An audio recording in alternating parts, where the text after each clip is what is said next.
Today, we lift up our hearts in gratitude as we celebrate the life of our Mami Lorena Constanzo.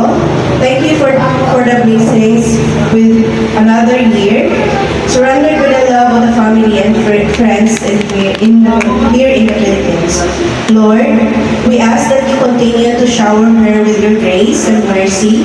May this new chapter of her life be filled with joy, good health, peace of mind, and countless blessings.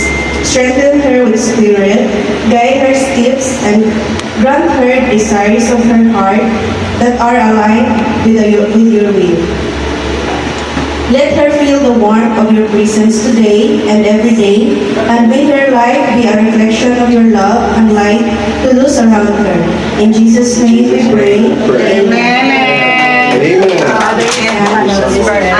Kanta mo na tanano. Nakaka-emotional naman kayo.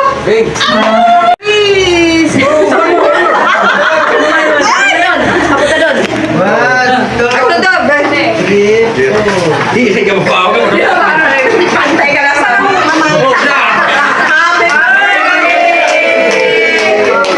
Ngayon, bawat pamangkin, kailangan may greeting wish kay Tia.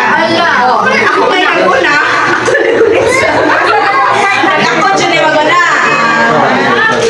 Mami, happy birthday, and I'll take this opportunity to thank you very much for all na imo na help, especially sa ako, sa akong family, and may you have many birthdays to come pa, and Next year we need a ceiling fan. Ceiling fan.